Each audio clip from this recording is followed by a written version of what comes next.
Hello, everybody, and welcome to chapter number 7, Economic Growth. And this is going to be the final macroeconomic indicator that we take a look at in this particular section, and it's probably the most important indicator that government officials and policymakers are interested in. Because if we are able to sustain a long period of positive economic growth, it can lead to huge differences within the country for its citizens and for the entire country as a whole in a very, very short amount of time. So, what does it mean when we talk about economic growth? What does it mean when we have a 3% GDP growth rate versus a 4% or a 5% GDP growth rate? We're going to take a look at that in depth within this particular chapter. And even very small differences in economic growth, say maybe just between the 3 and 4%, it can lead countries down an entirely different path. So just a difference of 1% in terms of real GDP growth rate can essentially transform countries into being very, very developed versus being not so developed. And we're going to see the power of compounding, why that's going to be very important for just our own incomes and also for the country as well, for their standard of living. So as we start off in this particular chapter, we're going to start off pretty simple just by talking about why economic growth is going to be so important for us and see the few changes within a few examples for countries around the world. Then we're going to learn how exactly do we calculate out GDP growth rates, and we're going to use a formula that we already talked about in chapter number 6. So it's just going to be a little bit of review, just changing the variables up a little bit. Then we take a look at compounding. So why is compounding one of the strongest impacts or effects in the entire sort of world? Why it's so important? Why small differences in economic growth can lead countries down entirely different paths.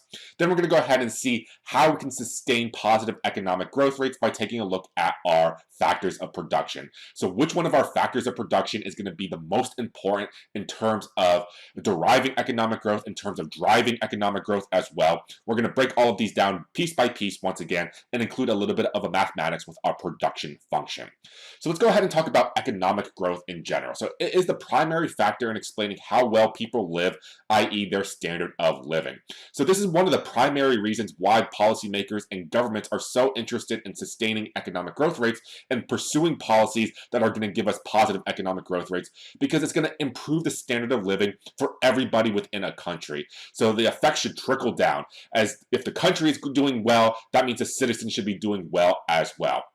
So it includes, remember, the standard of living includes incomes, includes life expectancies, it includes education outcomes, technology. So here, as long as we're able to sustain economic growth rates that are positive and high, that can tell us that our standard of living should be improving as well. And in terms of this, there's no better example to look at of economic growth and how the country can transform over a short period of time than in China. So in the late 1970s, early 1980s, China embarked on a 30-year time frame where they sustained double-digit economic growth rates. It's very difficult for any one country to get a double-digit economic growth rate for one particular year, but to do it for over a period of 30 straight years is something almost unheard of. It's very, very difficult to do so. So we can go ahead and see how China has transformed in the 30 years when it has embarked on the double-digit economic growth, see what changes we can see within the particular country. And this is exactly why countries like to have policies that are going to give us economic growth. So in 1981, take a look at this particular avenue in China, in Beijing, China, and tell me what you see in this particular picture. Number one, you see a lot of Chinese people, they're riding their bikes. There's not a lot of public transportation. You only see a few buses in the back right here. You see a few personal automobiles, but the vast majority of citizens were riding their bikes to work, to school, or wherever they may be heading.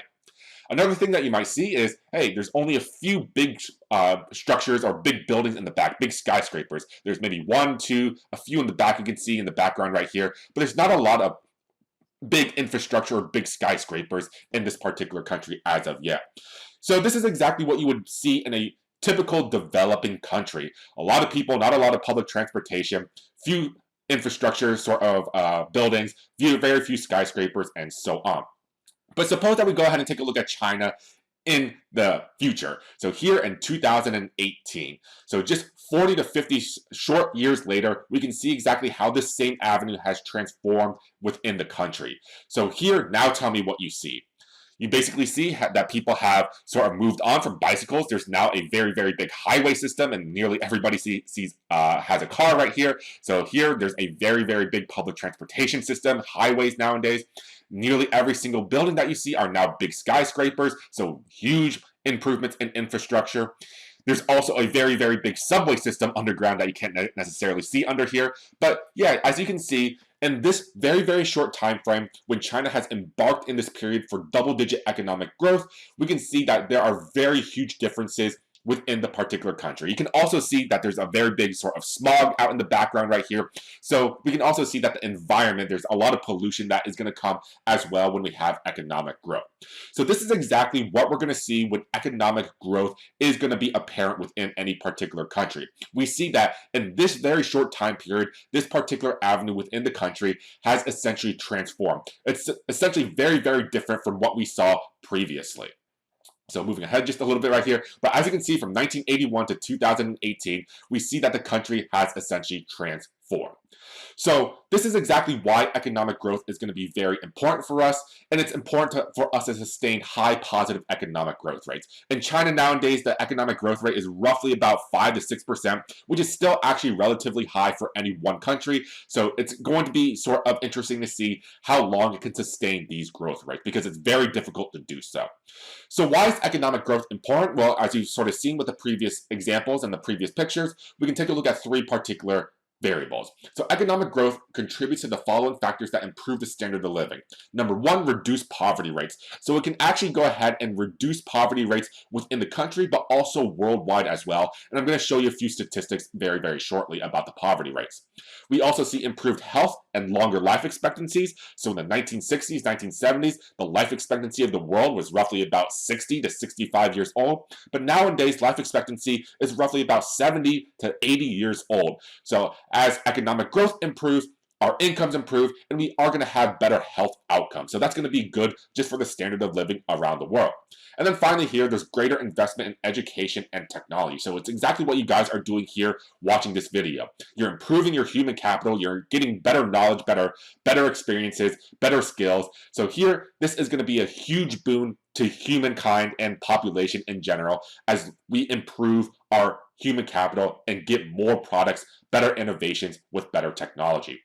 So here, let's go ahead and take a look at the statistic with poverty rates, just to show you exactly that, hey, with the advent of economic growth, we're going to go ahead and see that poverty rates have declined over time.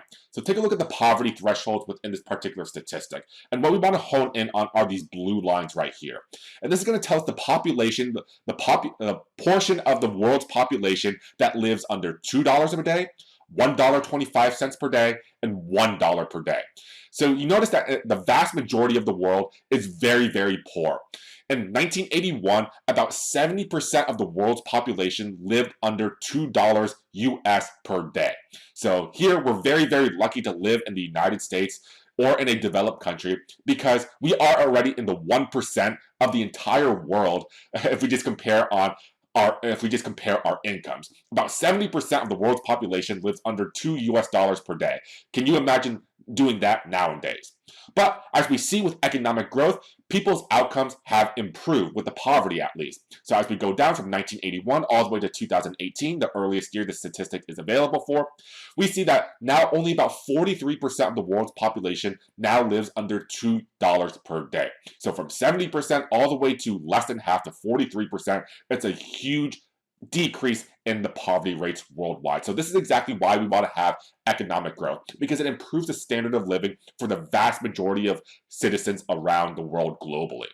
And just to go ahead and end this particular video, because this is getting a little bit long, what countries do you think have the highest GDP growth rates nowadays?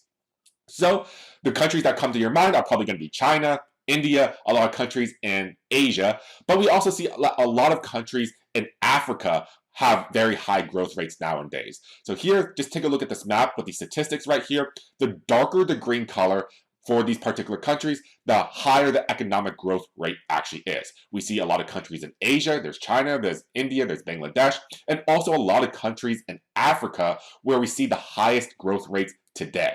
So with this, it wouldn't be surprising to see that if these countries are able to sustain these very, very large growth rates over time, they should be quickly developing their standard of living and being approached to developed countries where they have the improved life expectancies, improved education, technology outcomes, lower poverty rates, and so on. We should just see a huge improvement in these countries in a very, very short amount of time.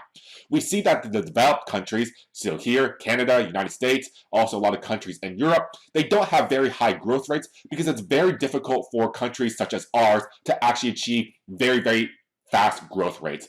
And we're going to take a look at why that is going to be.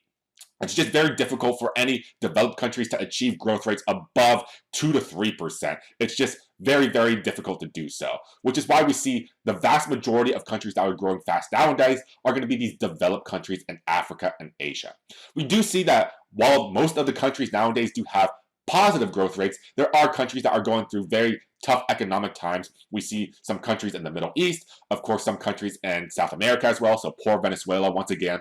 So with this, we do notice that the vast majority of countries nowadays have positive growth rates, whether it be very low in magnitude or very high in magnitude, but there are still a few countries that do have negative economic growth rates, which tells us that the economy is contracting and there are bad times happening for the citizens. The standard of living for the citizens in these countries are actually declining. So in the next video, we'll go ahead and see exactly how we calculate out the GDP growth rates and see exactly how the BEA, the Bureau of Economic Analysis, actually reports them. I'll see you guys there.